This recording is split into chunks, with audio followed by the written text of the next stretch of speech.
If you have ever walked into your garden and felt that something was slightly off, even though you watered on time and pests are under control, that is your cue right there.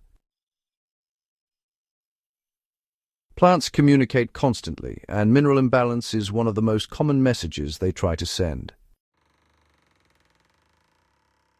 Before we go any further, make sure you subscribe to the Evergreen Garden channel, leave a comment about what you are growing this season, and share this with another gardener who wants healthier, more productive plants. Now let's get straight into decoding what your garden is really telling you when it whispers for more minerals. Healthy plants speak through growth patterns long before they fail. You know, plants rarely collapse overnight due to mineral issues. The very first signs are usually quite subtle, like changes in growth speed, leaf size, and, well, the consistency of their color. When mineral levels are balanced, growth tends to be steady and predictable. But if something is missing, growth slows down and becomes a bit uneven. Sometimes you might notice that one side of the plant stretches, while the other side stays more compact, or that new leaves are actually smaller than the older ones. This, more often than not, points to a nitrogen or phosphorus imbalance. For example, if leafy greens like kale or spinach suddenly stop producing large new leaves despite warm weather and moisture, nitrogen is likely limited. A practical fix is applying a compost tea made with 1 part finished compost to 5 parts water, steeped for 12 hours, then applied directly to the soil around the root zone once every 2 weeks. Leaf color is one of the clearest mineral signals in the garden. Uniform pale green or yellowing across older leaves almost always indicates nitrogen deficiency because nitrogen moves from older growth to newer growth. In contrast, yellowing between leaf veins on younger leaves often points to iron deficiency, especially in alkaline soils. Magnesium deficiency shows as yellowing between veins on older leaves, while veins stay green.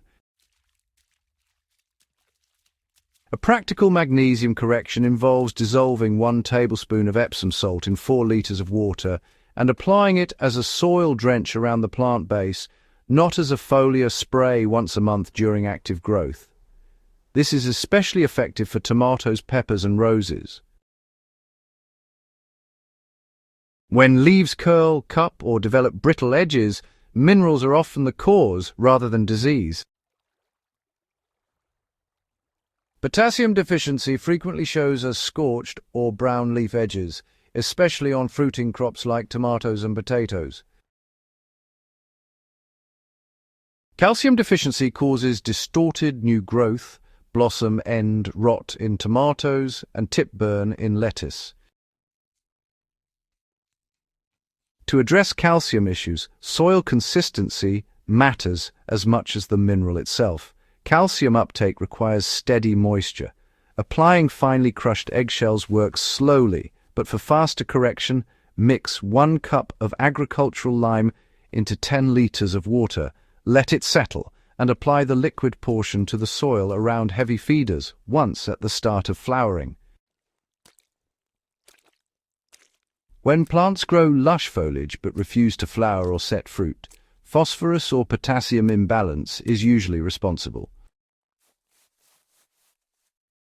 Excess nitrogen can also suppress flowering. For fruiting crops, a balanced approach works best. A reliable ratio for encouraging flowers and fruit is a soil amendment that leans toward a 5-10-10 profile rather than a high nitrogen blend.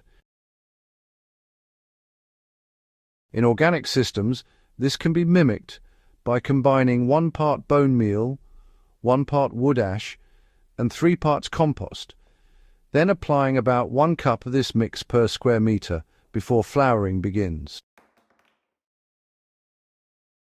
Stunted roots silently signal micronutrient shortages. Zinc, boron, and copper are required in tiny amounts, but their absence severely limits root expansion. Compost diversity is the safest way to maintain micronutrient balance. Using compost made from varied plant material, kitchen scraps, and small amounts of animal manure prevents single mineral dominance. If soil has been intensively cultivated for years, adding rock dust at a rate of 1 to 2 kilograms per 10 square meters once a year replenishes trace elements without risking toxicity. Soil pH controls whether minerals are available at all. Most vegetables thrive between pH 6.2 and 6.8, where mineral availability peaks. The true test of mineral correction is, well, plant response. New growth should appear healthier within, say, 7 to 14 days for fast-acting minerals like nitrogen and magnesium. Calcium and phosphorus corrections may take a bit longer, but you'll notice the results through stronger stems and improved flowering. It's important to avoid repeated applications too quickly. Overcorrection causes nutrient lockout, which is actually just as damaging as a deficiency. So, here's a simple rule to keep in mind. Just wait one full growth cycle before reapplying the same amendment, unless, symptoms clearly get worse. Decoding plant signals is not about memorizing charts. It's really about observation, patience, and, understanding cause and effect. When you learn to read leaf color, growth patterns, and fruit quality together, your garden stops being unpredictable. Each season becomes easier, more productive, and honestly, more rewarding.